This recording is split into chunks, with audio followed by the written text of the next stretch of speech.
Don't make me come out there and force you to trade.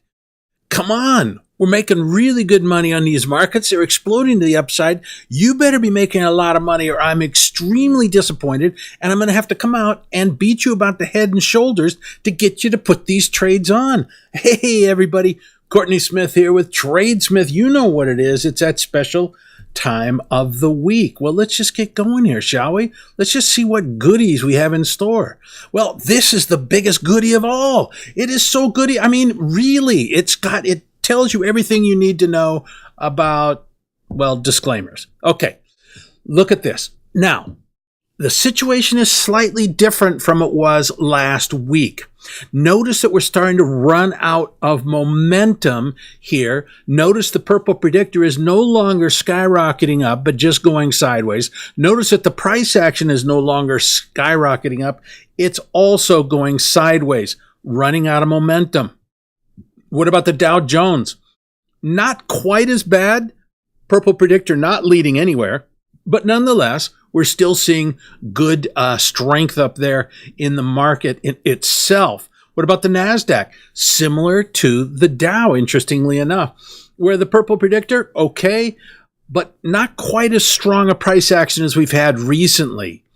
Seasonality, dribbling lower, but still not anywhere near a sell signal. We're in the midst of the best 6 months from a seasonal perspective. That means I'm doubling the size of my positions, doubling so I can make double money. So get this straight. We double the size of the positions. The market skyrocketed, which means you should have made double the amount of money. We're talking scary profitability here, all right, which is my favorite kind. I think we belabored this, but we're in the midst of the best 6 months. Here, yield curve about to skyrocket and give another jolt to the upside when it comes to the stock market. So this is helping us out as well. However, another indicator here that shows that, once again, we're running out of momentum a little bit. We should have a dip in here, but not a big dip. Here we see that money actually is flowing out of the stock market and over into the bond market. Stock market RISKDICATOR also coming down. You see what I'm saying? We're starting to see not bearish features, but features that say, okay, we're still rallying, but we're rallying much weaker than we were before. Global shares, on the other hand, are still moving higher. So I don't have a big position here. I don't have any position in it, actually. I own some foreign shares, but not the ETF. But this is starting to interest me a little bit more. As you know, the place where I've been telling you to be is EEM. Now, I'm going to cancel this. I want to get out of EEM because the purple predictor is now starting to lag. So we're not going to cover this anymore. Take your profits. It's been a huge winner. It should pay for a year worth of TradeSmith. All right, bonds bounced sharply.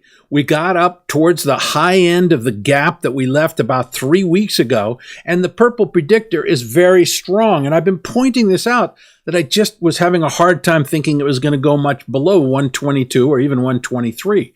On the other hand, I don't see it really getting too much higher than 127. So I think we're stuck in a big trading range here in the bond market, although the purple predictor is showing that the smart money is starting to come in and buy bonds. Now, if bonds are going up, that means interest rates are going lower. If interest rates are going lower, then that means...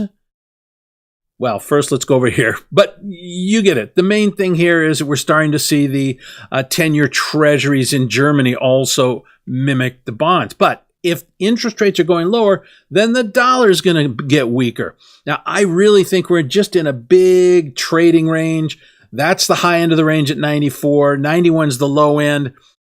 So I'm just really not that excited about trading the dollar at this point. But if the dollar's weak, well, guess what that means? It means that gold is strong. And this was a fantastic recommendation of ours. I'm looking for gold to continue to move higher.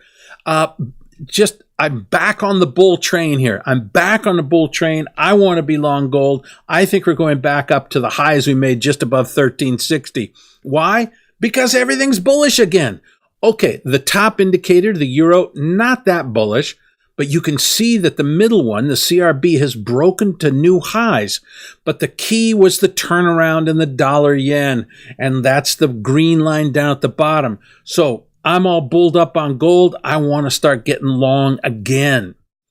Oil, I just want to shoot myself. I hate talking about oil because it's in the middle of a gigantic trading range, and I don't like things in trading ranges. I like things that are moving.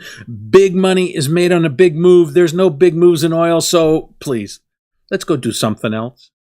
All right, you know freebies, what you need to be doing. You know. And you know the profits that you're missing out on. For all you paid up members, though, hang on just 1 second. I got a huge number of new trades here. This little dip that we're getting, this little pause, is setting up some great buys. So I'm pretty excited about all these new trades.